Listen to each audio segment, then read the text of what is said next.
If you've ever looked for a wide-angle smartphone lens on Amazon, you'll know it's almost impossible to find something you can trust just based on user reviews. What may be a terrific performer to one reviewer could be a money loser to the next reviewer. Today, I'm hoping I found the perfect lens, and I never tested it or read any user reviews. To see how I did this, stay tuned.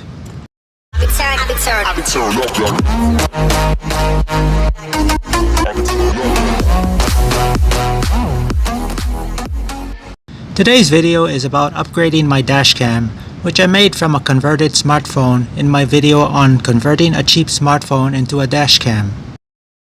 For the upgrade, I'm using this TODI 4K HD wide-angle lens that I'll be picking up from Amazon.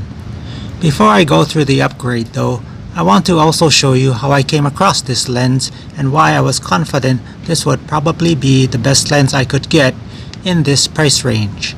Let's get started. For a while now, I've periodically checked Amazon to see if any new wide-angle lenses could replace the lens I originally adapted to my smartphone Dashcam. After months of checking, I realized I'd never find a lens this way and decided I'd try YouTube instead.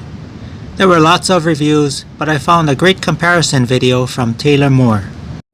He went into detail on flaws that matter to me in a wide-angle lens, and one of the big ones was edge blur.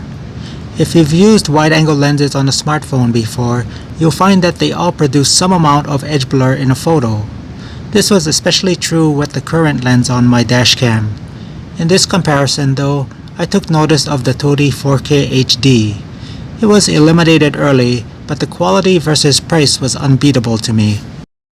I had seriously considered biting the bullet and investing in a set of high-end lenses like the ones sold by either Moment or Sandmark, but Taylor Moore's comparison video swayed my decision and I thought I'd try a cheap lens just one more time.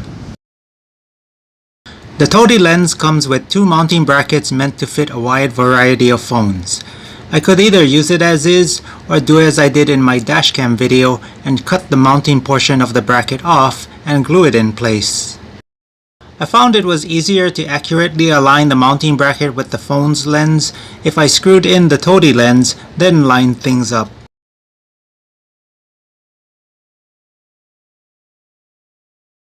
I didn't want the chance of a sudden impact jarring the bracket out of alignment, so I decided to glue it in place. When gluing, be careful not to put too much glue on any of the surfaces that will be in contact with each other. Doing this could cause glue to squeeze out into the area where the lens is. Instead, put glue on only the outer edges of the bracket. My only test is one for clarity in the video.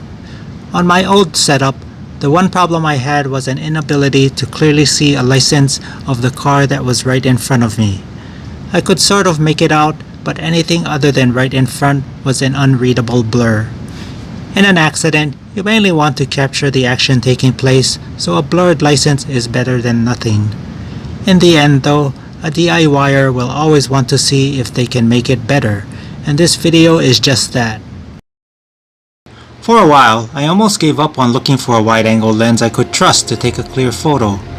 Lens ads will provide sample photos, but one thing I've come to notice is that the sample photos never include anything with lettering, like signs at a reasonable distance. Or if they do include signs, they're at night where the glow from the sign obstructs the actual clarity of the letters. This is a good test for me because letters on signs have a definite shape that everyone knows, so it's